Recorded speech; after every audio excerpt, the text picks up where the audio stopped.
विवाह केवल दो शरीरों का मिलन ही नहीं अपितु तो आत्माओं का मिलन होने की वो प्रथा है जिस पर मनुष्य की संरचना निर्भर है। ईश्वर की इस सुंदर रचना में मनुष्य का दाम्पत्य सूत्र में बंधना जीवन का सबसे महत्वपूर्ण उत्सव होता है। इस उत्सव को और भी रोमांचक बनाने के लिए आजकल मैरिज पार्टियों में लाखों करोड़ों खर्च करके उसे चर्चित बनाने को होड़ मची हुई है। आज हम आपके लिए एक ऐसे दाम्पत्य के बारे में बताने जा रहे हैं जिसे जानकर आप रोमांचित हो उठेंगे। आज के युग में जब लोग विवाह के लिए स्वयं से भी अच्छा जीवन साथी ढूंढने में लगे हुए हैं, ऐसे में होशंगाबाद जिले की सिवनी मालवा तहसील के रहने वाले देवेंद्र खंडेलवाल, जो कि पूर्ण रूप से स्वस्थ है, साथ ही दिखने में भी आकर्षक और सुंदर है, परंतु इसके बाद भी उन्होंने जब अपनी जीवन संगिनी चुनने की बात आई तो हैरान करने वाला फैसला लिया। और मेरी बचपन से ये ख्वाहिश थी कि मैं कुछ समाज में एक हटकर काम करूं और किसी ऐसे जीवन साथी को चुनूं जो कुछ मतलब अलग हो, हटके हो। तो इस उद्देश्य को लेके ही मैंने विवाह किया है। आज 10-11 वर्ष पूरे हो चुके हैं इस विवाह को और बढ़िया सुखी दाम्पत्य जीवन में जी रहा हूँ। और मैं इस मामले में आगे समाज से ये कहना चाहता हूँ कि आप इस प्रकार के अगर लोग ऐसे इस प्रकार आगे आएंगे तो इस प्रकार जो कुरीतियाँ हैं हमारे समाज में और इस प्रकार के जो लोग हैं उनको एक सहयोग मिलेगा और एक नया जीवन जीने की आशा मिलती है। तो मैं लोगों से निवेदन करूंगा कि वो भी इस पहल को आगे बढ़ाएं और इस प्रकार के कार्य करें। लोग विवाह के समय कई सारी कमियां देखते हैं, कमियां निकालते हैं, मीन निकालते हैं। आप उस चीज़ को किस तरीके से देखते हैं? क्या हुआ था तब जब मेरा भी विवाह होने की बात आई थी तो मुझसे भी बहुत लोगों ने, परिवार ने, दोस्तों ने, कई लोगों ने मुझसे कहा और उनके इवन डेट उनकी जो मम्मी है वो भी इस चीज़ को तैयार नहीं थी क्योंकि उनकी मम्मी भी ये चाहती थी कि उसकी शादी इसी जगह हो जो मुख बधिर लड़का हो। लेकिन जब उन लोगों ने मेरे से क्वेश्चन किया तो मेरा उनसे एक ही जवाब था कि जिस प्रकार आपने अपनी बेटी को अभी तक समझा है, अभी तक जैसे जिस प्रकार आपने बातचीत की है, तो जो दिल से चाहता है वो उस चीज़ को कर सकता है। और आज उसका उदाहरण ये साहब कि मैं जितनी अच्छी तरह मेरी बेटी और मैं इससे बात कर सकता हूँ तो वो आज परिवार वाले हमसे पूछते हैं कि अब ये क्या बोल रही है। इतना अंतर आ चुका है इस 11 साल में। एक लैंग्वेज एक बड़ी समस्या होती है इस बीच में, तो आप कैसे समझ पाए आपने कौन सी सीखी भाषा, किस तरह से? भाषा सीखने की कोई जरूरत नहीं थी, उसमें इशारे ने और मतलब जो आपके इंडिकेशंस होते हैं, जो हाथ के इंडिकेशंस और ये जो चीज़ें होती है, तो ये सब चीज़ें हमने प्रयास कर जो सीखा और इससे आगे बढ़े। और वो हैंडराइटिंग के मामले में भी व्यवस्थित है, जबकि 8वीं पास है वो अपने मुख बधिर विद्यालय से। उसके बाद भी हैंडराइटिंग के मामले में और लिखने के मामले में बहुत बेहतर है वो। और काम के मामले में तो मैं नहीं बता सकता क्योंकि इनका सिक्स सेंस बहुत तेज होता है, तो समझने समझाने में और वो सब चीज़ें होती है। और गॉड गिफ्ट भी होती है इन चीज़ों में। जैसे कि मेरी बिटिया जो है वो लगभग जब ये मान लो कि आप 6 महीने की थी उसी समय से वो समझ गई थी कि मेरी जब क्योंकि वो रात में भी अगर उठाती थी तो वो मुझे ही उठाती थी जब रोती थी, तो उसकी मम्मी को उसने कभी नहीं उठाया। विवाह के समय आपके परिवार की क्या सोच रही थी? आसानी से मान गए थे? नहीं, मानने वाली बात तो मैंने आपको बताई कि क्योंकि उन्होंने आखिरी यही बोला कि मुझसे ये पूछा गया कि भाई आखिर तुम्हारा ही डिसीजन है क्योंकि ज़िंदगी भर तुम्हें साथ रहना है, हमें नहीं रहना है। तो मैंने बोला कि भाई मुझे साथ रहना है तो मैं इस चीज़ के लिए सहज तैयार हूँ, बाकी किसी को भी प्रॉब्लम नहीं थी इस चीज़ के लिए। ये जो आपका रिश्ता हुआ ये कैसे शुरुआत हुई थी इस रिश्ते की? कैसे देखने गए थे, कैसे सामने आया? ये तो एक बहुत बड़ी कहानी है। पर क्या था कि हमारे गुरुदेव हैं, मतलब गुरुजी थे, उन्होंने मतलब मैं जब लगभग आप ये मान लें कि 23-24 साल का था तभी मेरी माताजी से बोल दिया था कि इसका विवाह यहीं होगा। और माताजी, पिताजी और सामने जो परिवार रहा, इनके परिवार जो कोई तैयार नहीं थे। आफ्टर ऑल जब स्थितियाँ बनी तो मैं तो शुरू से तैयार था हालांकि, पर चूंकि किसी का वो नहीं सपोर्ट नहीं था। पर आखिरी में मेरे अंकल जो थे घाटा बिल्लोद में रहते हैं वो, उन्होंने बोला कि देवेंद्र क्या इच्छा है? मैंने कहा मेरी तो शुरू से इच्छा और आज डन कर दिया जाए इस बात को। तो उस बात को लेकर फिर मैंने डिसीजन ले लिया कि मुझे शादी करना है। लोग कमियां देखते हैं विवाह के बाद भी, आपको क्या खूबियां नजर आती हैं? खूबियाँ एक हो तो गिनाऊँ, उसमें अनगिनत खूबियाँ हैं। खाना बनाने के लिए मतलब मेरा और मेरी बिटिया का ज़रूरत से ज़्यादा ख्याल रखती हैं वो, पूरे परिवार का ख्याल रखती है। आने वाले वालों का स्वागत करने के लिए या किसी चीज़ के लिए उसमें समझाने की ज़रूरत नहीं है। वो ऑलरेडी जैसे आप अभी आए तो पानी देना, चाय देना, कैसे स्वागत करना, क्या करना क्या नहीं करना, वो पूरा उसको सिस्टम सब अपने आप से पूरा काम कर लेती है। जी हाँ, देवेंद्र के जीवन की यह कहानी किसी फिल्म की कहानी से कम नहीं है। देवेंद्र बचपन से कुछ ऐसा करना चाहते थे जिससे कि एक मिसाल बन सके। और देवेंद्र ने ऐसा किया भी। उन्होंने एक मूक बधिर लड़की से विवाह किया। देवेंद्र के परिवार के एक गुरु थे। उन्होंने उनकी माता से पूर्व में ही बोल दिया था कि इसका विवाह यहीं पर होगा। जब देवेंद्र के विवाह होने की बात आई थी तब उनसे कई लोगों ने, यहाँ तक कि लड़की की मां ने उनसे मना किया कि तुम इससे विवाह मत करो। उनकी मां चाहती थी कि उसका विवाह किसी मूक बधिर से ही हो। वहीं देवेंद्र के घर वालों ने ये कहा था कि रहना तुझे है तो फैसला भी तुझे ही करना है कि क्या सही है और क्या गलत, परंतु देवेंद्र अपनी बात पर अड़े रहे और वही उनका विवाह संपन्न हुआ। जब और लोग आते हैं तो किस तरीके से आप लोगों की दंपति को देखते हैं?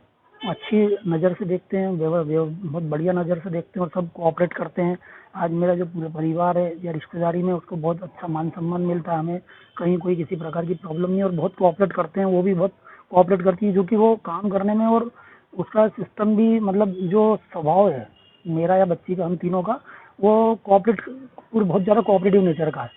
तो तीनों का सिस्टम जब कोऑपरेटिव नेचर में ऑलरेडी है, हम सहयोगात्मक हमारा रवैया है, तो हम लोगों को सभी लोग पसंद करते हैं और उसको भी बहुत मान सम्मान और सहयोग मिलता है हर चीज़। यदि दो शब्दों में बात की जाए तो ऐसा क्या विचार था कि आपको मूक बधिर की या फिर अननॉर्मल पर्सन से ही अपना जीवन साथी चुनना था? तो उसमें ये कहा जाए, मुझे शुरू से मेरी इच्छा थी कि कुछ हटके होना चाहिए समाज में, और किसी को तो आगे आना पड़ेगा, इसलिए मैं आगे आया उस चीज़ के लिए। आपका जो विवाह है समाज को किस तरीके का एक संदेश देता है, या आप किस तरह का संदेश देना चाहते हैं? मैं ये कहना चाहता हूँ कि अच्छे ये बोलने चालने वाले हर व्यक्ति से तो देख दाख के या रूप रंग के चक्कर में हर आदमी विवाह कर लेता है, लेकिन अगर ये बहुत बड़ा त्याग है, हालांकि मैं नहीं कहना चाहता इस चीज़ को, लेकिन इसको लोगों को अपने नज़रिए से देखते हुए और लोगों को भी अपने कदम आगे बढ़ाना चाहिए, और जो ऐसे व्यक्ति हैं उन लोगों को सहयोग करना चाहिए।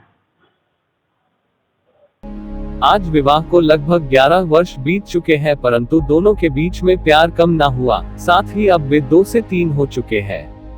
उनकी एक बच्ची 9 वर्ष की हो चुकी है। तीनों बहुत ही हंसी खुशी से मिलजुल कर रहते हैं। देवेंद्र की ये कहानी उन लोगों के मुंह पर तमाचा है जो सिर्फ रंग रूप देखकर भी कई तरह के गुण दोष निकालते हैं। वही समाज सेवी संतोष पारिक देवेंद्र खंडेलवाल के इस फैसले को समाज के नवयुवकों के लिए एक आदर्श बताते हैं। उनका कहना है कि समाज को इससे सीख लेना चाहिए, जिससे ऐसे लोगों को हीनता की दृष्टि से नहीं देखा जाए।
है, कई तरह की बात की जाती है, शादी को लेके हर चीज स्पेसिफाई चाहिए होती है, लेकिन एक उत्कृष्ट उदाहरण देखने को मिला है यहाँ पे कि एक अलग अलग वर्ग के 2 लोगों ने शादी की है। क्या कुछ मानते हैं समाज में इस तरह की स्थिति देखने को मिलते हैं हमको? नहीं, मेरा निश्चित मानना है कि समाज में ऐसा वर्ग, मैं देवेंद्र खंडेलवाल, मेरा बचपन से अखिल भारतीय विद्यार्थी परिषद में उसका संपर्क रहा, और हमारा विद्यार्थी परिषद का मैं कई प्रकार के मैं ऐसे उदाहरण आपको सामने रख सकता हूँ कि देवेंद्र ने के मन में एक बात आई कि मैं समाज में ऐसी जगह शादी करूं कि जो समाज से थोड़ा हटकर हो। तो आज मैं देख रहा हूँ मेरी बहू पालक, मतलब पायल जो है, तो पायल मूक बधिर है।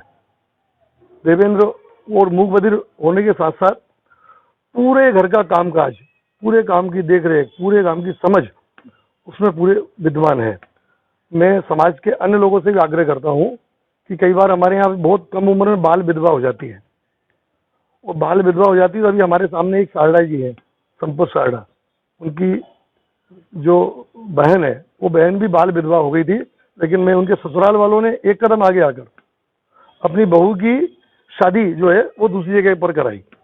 इस प्रकार के अन्य और कोई उदाहरण अगर सामने आते हैं तो बहुत कम उम्र में बाल विधवा जो हो जाते हैं, जो मूक बधिर होते हैं, कई बार एक्सीडेंट में हमारी बिटियाएं जो है वो हाथ गंवा बैठती है। हमारे यहाँ पर सिवनी वालों में 2 बिटियां हैं जो करंट लगने से दोनों हाथें उसके कट गए। तो आने वाले समय में एक चुनौती है। एक हमारी और बहन है, वो ट्रेन से सिवनी वालों नहीं उतर रही थी, नहीं उतरते उतरते चूंकि रास्ता मतलब वो रुकी नहीं, ट्रेन आगे बढ़ गई तो टिमरनी में धीरे हुई और उसका एक पैर तो पोलियो से पहले से ग्रसित था। उतरते समय दूसरे वाला पैर भी आधा जो है जांघ के पास से कट गया। क्या कुछ मानते हैं इस तरह से समाज में क्या कुछ संदेश देंगे लोगों के बीच में कि लोग सिर्फ चेहरा देख के नहीं, उनकी भावनाओं पे भी शादी करना चाहिए? क्या बिल्कुल निश्चित ही गुण के आधार पर शादी होना चाहिए और चेहरे भी देखकर शादी है, लेकिन गुण जरूर महत्वपूर्ण है।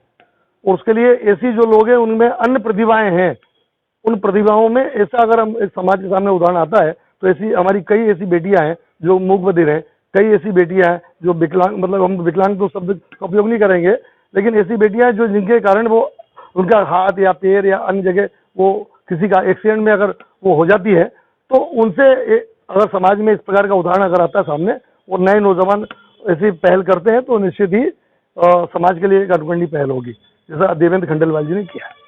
ये जो पूरी ये दंपत्ति है, किस तरीके से उदाहरण मानते हैं आप समाज के अन्य वर्ग के लिए?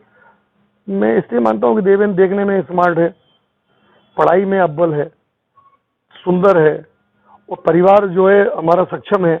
इसके बाद उन्होंने इन सब बातों को ध्यान में दरकिनार करके एक मूक बधिर समाज मतलब परिवार की बिटिया से शादी की है। शादी समाज में ही की है, समाज के रीति रिवाज से ही की है, लेकिन अगर ऐसा किया है तो मैं उसको साधुवाद देता हूँ और उसने एक नेक उदाहरण प्रस्तुत किया समाज में। अन्य लोग भी ऐसा उदाहरण प्रस्तुत करेंगे तो निश्चित ही हमारा समाज एक कदम और आगे जाएगा। समाज को किस तरीके का संदेश मिलता है ऐसे उदाहरण जब सामने आते हैं? नहीं, लोग क्या खामियां ढूंढते हैं। हमारे बोलता है एक बात बोलिए, काक दृष्टि यानी कौवे की दृष्टि जो है कमी की ओर जाती है, मतलब जब घाव होता वहां जाता है। जैसे हमारे व्यक्ति भी धीरे धीरे कमियां निकालता है, गलतियां निकालता है, लेकिन ऐसी गलतियां ऐसी कमियां ऐसे किन्हीं कारणों से ईश्वरी प्रदत्त आती है तो ऐसे बच्चों के सामने कौन आएगा आगे? तो ऐसा अगर चूंकि लोग बोलते हैं कि मूक बधिर है तो मूक बधिर से शादी होती है, विकलांग है तो विकलांग से शादी होती है, अगर अन्य कोई खामी है तो ऐसे लोग करते हैं। जैसे हमारे देखा ना कलेक्टर से शादी होती है, IAS IPS उनके आपस में वो वर्ग विशेष हो जाता है। तो ऐसा ना करके अगर इस ढंग से हटकर शादी होती है तो ये समाज में उदाहरण अनुकरणीय उदाहरण होता है। हमारे यहाँ देखा हो आपने ध्यान दिया होगा कि हमारे एक शिक्षक है, बहुत अच्छा संगीत का शिक्षक है, अभी हमारे यहाँ उत्कृष्ट हायर सेकेंडरी स्कूल में वो शिक्षक है, वो भी जो है विकलांग है, लेकिन उसकी शादी भी अभी हमने जो इस प्रकार शादी हमने जो की थी तो वो अच्छा एक उदाहरण सामने आया है।